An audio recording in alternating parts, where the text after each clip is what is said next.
Good day, everyone. So this is Introduction to Organic Chemistry. I am Dr. Erwin R. Aprensilio.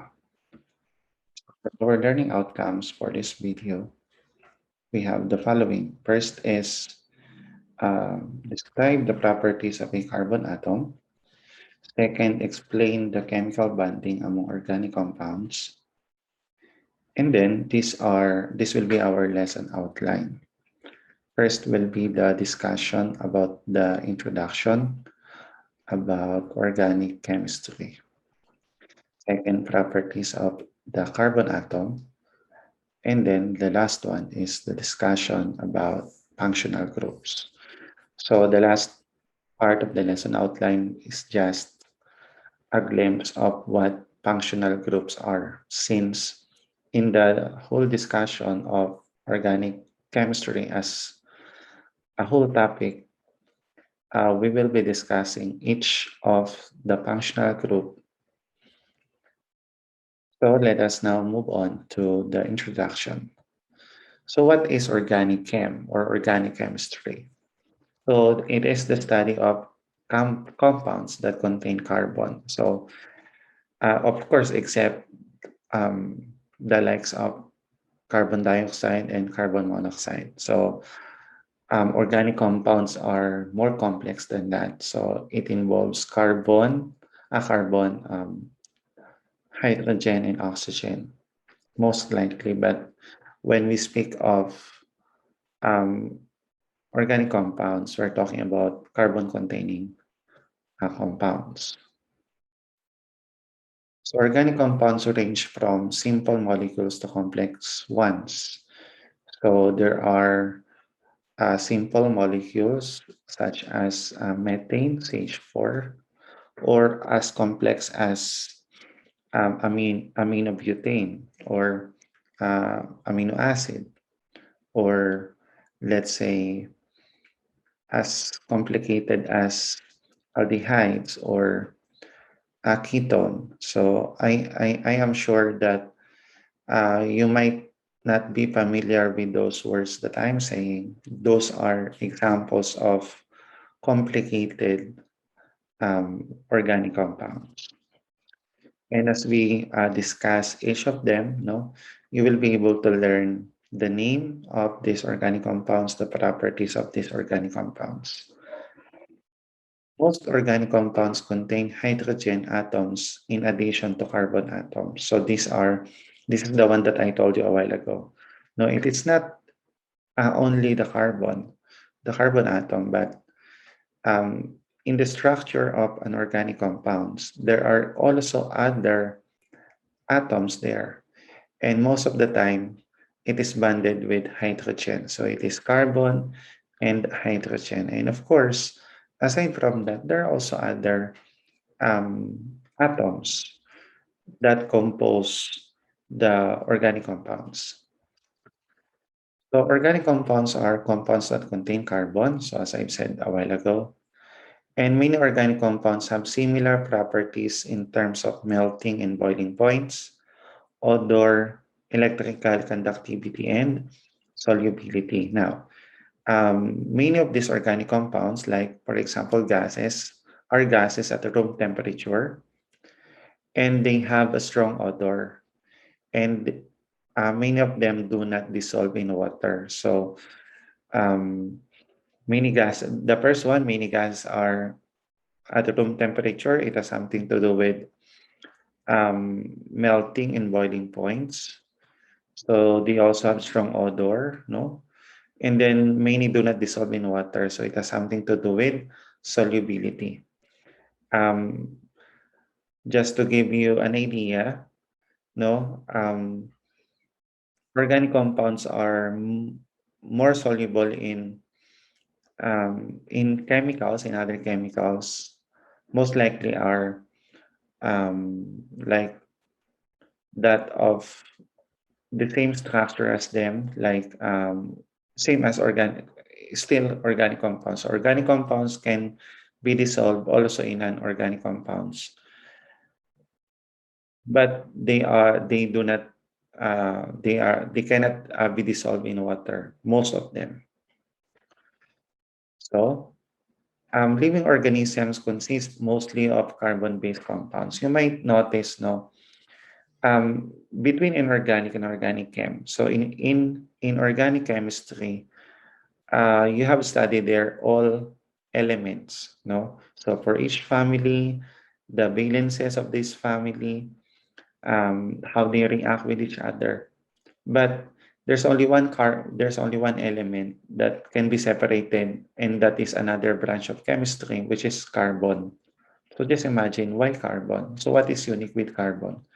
Now, among all the different elements in the periodic table, it is the carbon atom that is found in all a living organism. So that's why we are known to be as carbon containing organism. So we are carbon-based organism.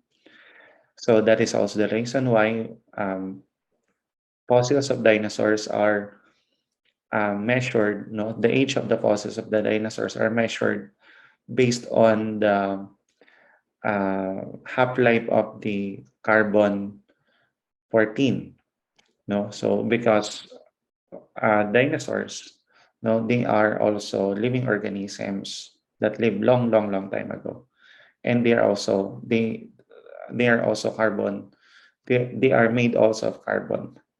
Okay, so yan. So living organisms consist mostly of carbon-based compounds, and carbon is unparalleled in its ability to form large, complex, and diverse molecules. So as I've said a while ago, no? So from simple carbon-containing compounds to a big, no, and diverse, complex and diverse molecules such as lipids, proteins, fats. So these are also carbon-containing compounds. Yeah, so proteins, DNA, carbohydrates, and other molecules that distinguish living matter are all composed of carbon compounds. So that's why if you will be studying biochem, it is a prerequisite to study first organic chem. And if you will be studying organic chem, you have to study first inorganic chem. So you can see there the flow, no, the continuity of the information. So there are information that you need from the previous chem subjects that you have for you to be able to understand better the next chem that you will study. So these are complex molecules that are found in the living organisms, and these are carbon-containing compounds. And of course, proteins, DNA, carbohydrates, and other organic-containing compounds specifically can be studied under biochem. So under organic chem, it is more on the name, the reactions of the functional groups or the carbon containing compounds, not the complex molecules such as this one that are found in the living organisms.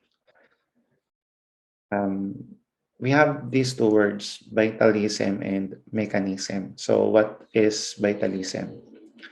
So the idea that organic compounds arise only in organisms was disproved when chemists synthesized these compounds. So since long time ago, they thought that that organic compounds can only be extracted from living organisms.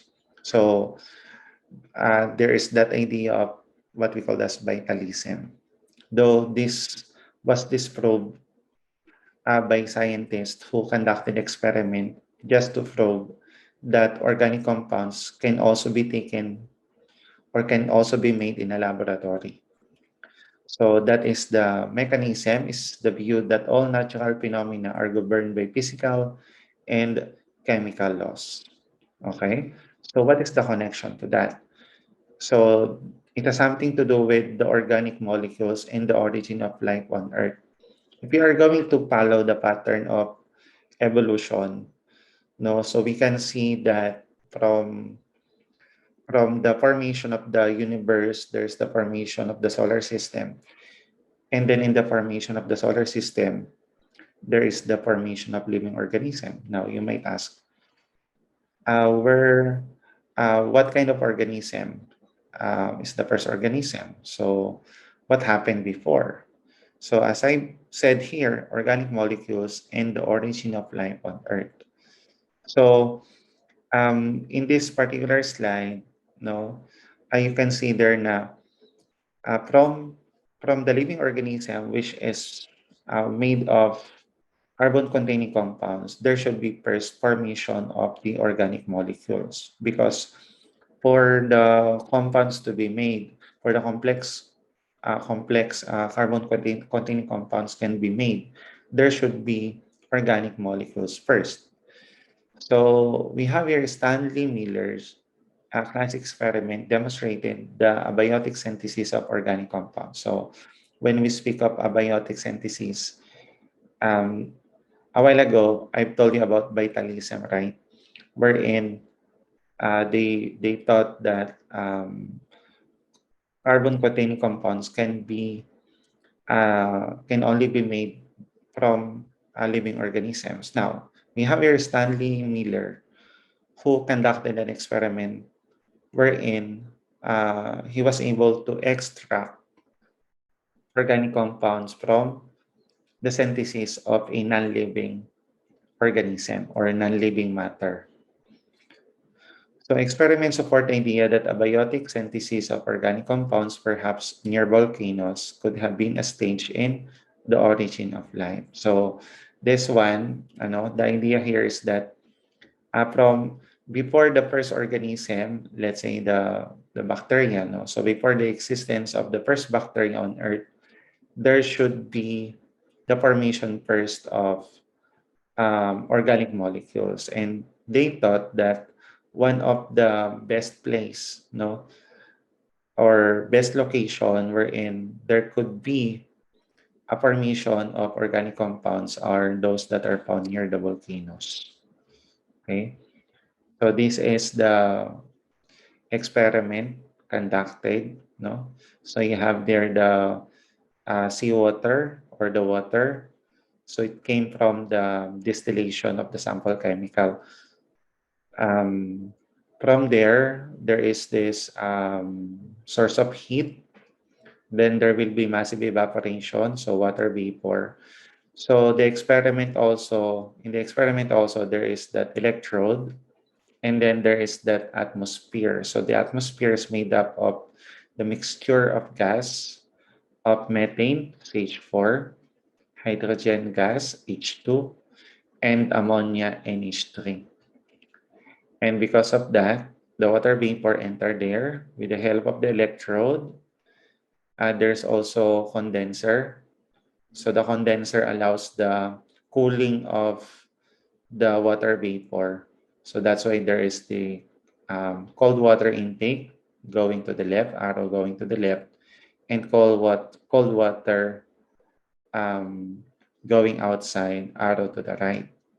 Okay, and then there is the condensation, cooled rain containing organic molecule. So a while ago, the water vapor passed in that area of the atmosphere wherein it was able to gather some carbon-containing compounds that when the water vapor becomes water again or liquid water again, there's that cooled rain containing organic molecules. And then here is a flask wherein that will serve as a tool to collect sample for chemical analysis.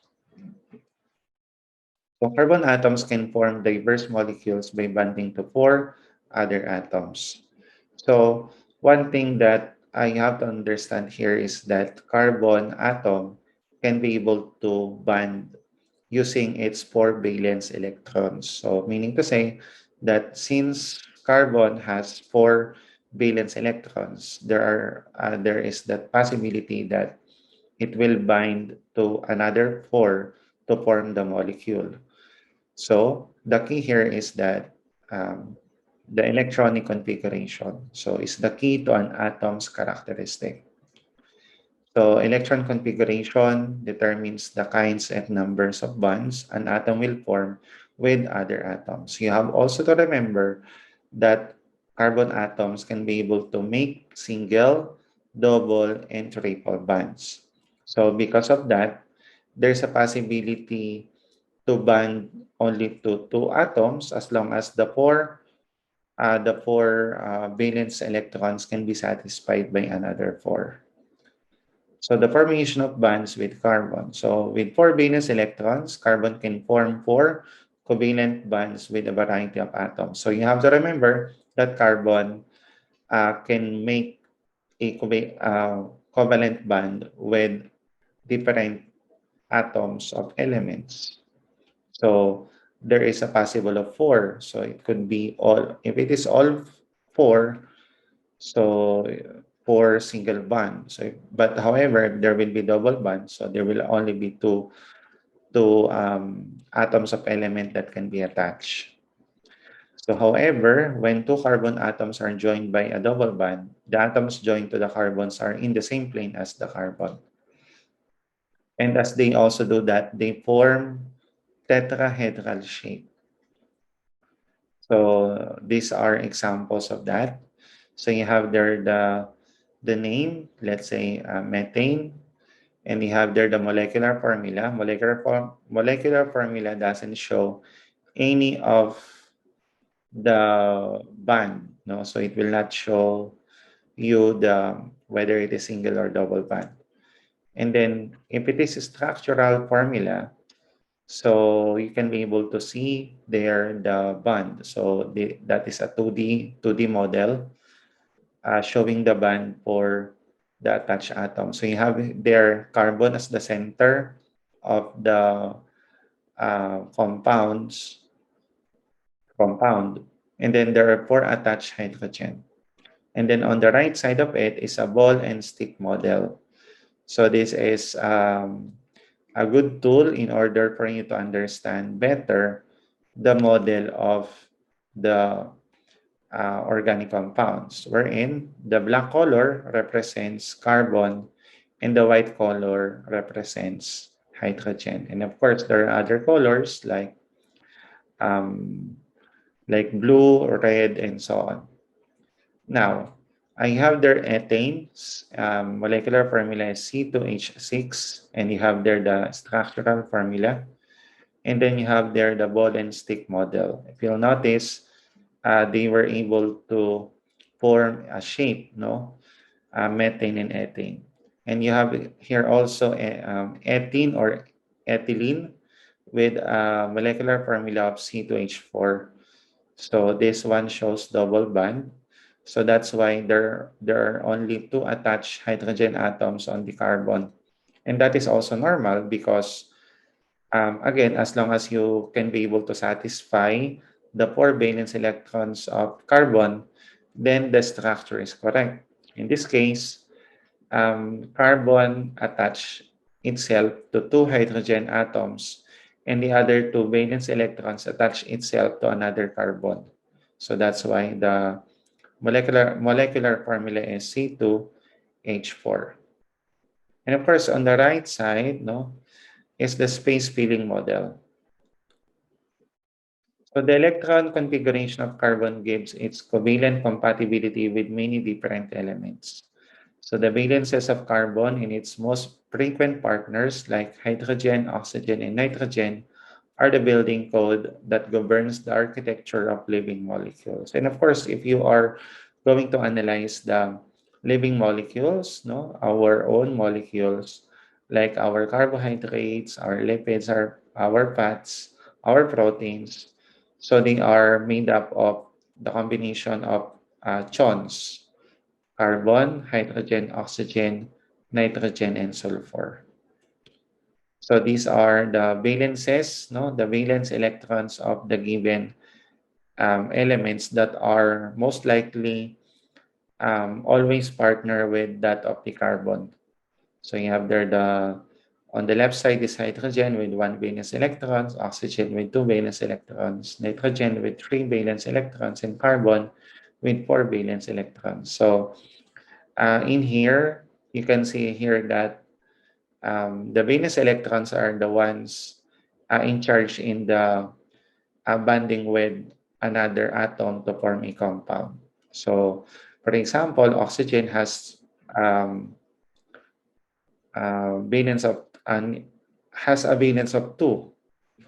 So that means if it will going to attach to a carbon, it will not satisfy the 4 valence of carbon because carbon has to um, has 4 valence electrons. So in that case, there's a need for another element, no carbon of atom of element that will attach itself to carbon.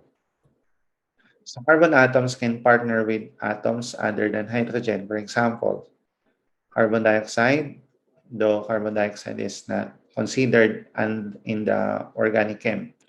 In urea with CO, NH2, subscript 2, quantity 2. So molecular diversity arising from carbon skeleton variation. So carbon chains form the skeletons of most organic molecules. So carbon chains vary in length and shape. So these are those concerning about the properties, no, of the organic compounds. You have here 4 terminologies that you have to study further, showing the differences among the organic compounds. So first is length, no? So you have there ethane and propane. So ethane has 2 carbon, while propane has 3 carbon. So you can add more to that, no? So there is a difference in the length, no? So and of course, the length of the compounds can also affect the name of the compound. Another is branching. So branching is like forming of isomers or isomerization. So butane into methyl propane or isobutane. So isobutane is an isomer of butane. So butane on the left side is what we call as N-butane or normal butane. And on the right side is an isomer of butane. Now you have to remember, no, that when we speak of isomer, so these are atoms of compounds of different um, structural formula, but they have the same molecular formula. Okay. So another is double bond position. So you can see here that there is a presence of the double bond. So this is an alkene, no? You have here one butene and then two butene. You'll notice that in one butene, the double bond is present on the first carbon, while in two butene, the double bond is present on the second carbon. So in that case, the name of the organic compounds can be affected. And then, of course, the last one, the presence of ring. So you have here cyclohexane and benzene. No, so in the presence of ring, the structural formula can form a shape, and then you can be able to see the ring formation. So hydrocarbons are organic molecules consisting of only carbon and hydrogen. So that's why in the study of organic chem, it is also always unnecessary to start it after the introduction with that of the hydrocarbon, because if you can be able to understand this one, it is easier for you to understand the other functional groups. So many organic molecules such as fats have hydrocarbon components, and hydrocarbon can undergo reactions that release a large amount of energy. So these are examples of the isomers, no, of hydrocarbon. So you have here structural isomers.